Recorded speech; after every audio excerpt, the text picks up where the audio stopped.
ఓ మంచి పుస్తకం. The sky gets dark slowly. ఈ పుస్తకం నేను చదవలేదు, కానీ గూగుల్లో దీని సారాంశం ఇలా ఉంది.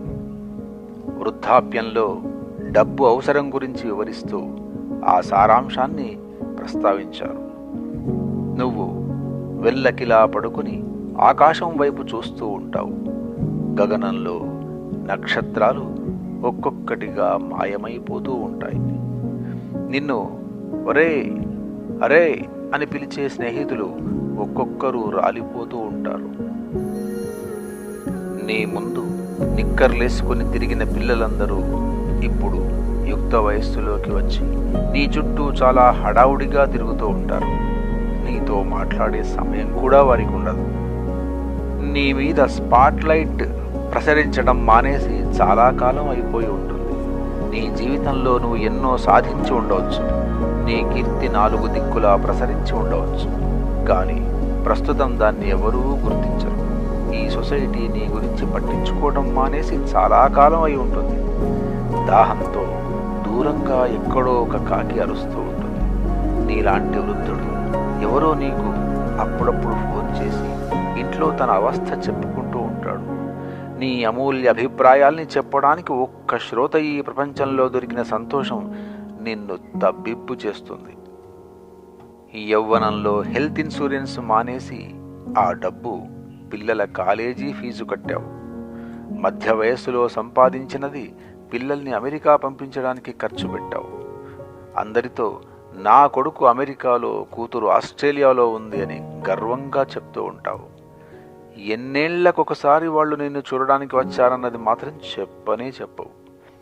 అమెరికా నుంచి పిల్లలు సెల్ ఫోన్లో నీ పుట్టినరోజు తేదీ చూసి ఫోన్ చేస్తారు.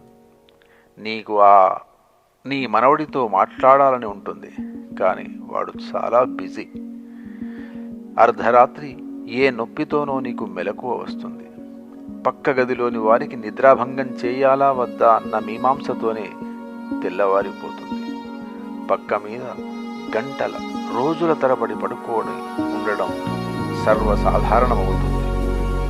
పుట్టిన కొత్తలో పక్క మీద శిశువు నెలల తరబడి కదలకుండా ఎలా ఉంటుందో తిరిగి అదే స్థితి సంభవిస్తుంది. ఒక్కటే తేడా ఏంటంటే, చిన్నప్పుడు ఆలనా పాలనా చూసుకోవడానికి తల్లి ఉంది. ఇప్పుడెవరూ లేరు. అప్పుడప్పుడు వచ్చి పలకరించే కూతురు, తప్పదన్నట్టుగా సేవలు చేసే కోడలు. నీ అదృష్టం చాలా బాగా లేకపోతే అనాథాశ్రమంలో వారు కూడా ఉండరు. నువ్వు కొద్దిగా ఎక్కువ తిన్నా, అసలు తినకపోయినా మెడిసిన్ చదివిన డాక్టర్లలాగా నీ పిల్లలు నీకు సలహాలు ఇస్తూ ఉంటారు. ఒళ్ళు వెచ్చబడితే చలిలో ఎందుకు తిరిగావని, జలుబు చేస్తే చన్నీళ్ళ స్నానం ఎందుకు చేశావని, కాళ్ళు నొప్పులు పెడితే గుడికెందుకు వెళ్ళావని నిన్ను మందలిస్తూ ఉంటారు. ప్రొద్దున లేచేసరికి అకస్మాత్తుగా ఏ జలుబు, కీళ్ల నొప్పో ప్రారంభమవుతాయి. బాత్రూంలో పడటం, కాళ్ళు విరగటం, జ్ఞాపక శక్తి నశించటం, ఆసుపత్రికి వెళ్ళినప్పుడు డాక్టర్ చాలా క్యాజువల్గా నీకు క్యాన్సర్ అని చెప్పడం మొదలైనవన్నీ నీ జీవితంలో భాగమైపోతాయి. నీది మరీ మధ్యతరగతి కుటుంబం అయితే నువ్వు సంపాదించిన డబ్బే అయినా నీ ఆసుపత్రి ఖర్చుల కోసం ఖర్చు పెట్టాలా, చూసి చూడనట్టు నీ మరణం కోసం వేచి ఉండాలా అన్న ఆలోచనతో నీ పక్క గదిలోని వాళ్ళు చర్చిస్తూ ఉంటారు. మరేం చేయాలి? The sky gets dark slowly అనే పుస్తకంలో రచయిత ప్రస్తుత జీవన విధానం మార్చుకుంటే పై సమస్యల్లో కనీసం కొన్నైనా తగ్గించుకోవచ్చు అంటాడు. ఆకాశం క్రమక్రమంగా నల్లవారుతుందని, ఒక్కొక్క దీపమే ఆరిపోతుందని గ్రహించిన వ్యక్తి జీవితపు ఆఖరి స్టేజీ కోసం ఆరోగ్యవంతంగా ప్రిపేర్ అవ్వాలంటే 5 సూత్రాలు గుర్తుంచుకోవాలి అంటాడు రచయిత. ఆకాశం పూర్తిగా నల్లబడకముందే నీ దారి పొడుగునా లైట్లు వెలిగించి శక్తి ఉన్నంత వరకు పనిచేస్తూ ఉండు. నీకన్నా అశక్తులకి, అనాథలకి సహాయం చేస్తూ ఉండు.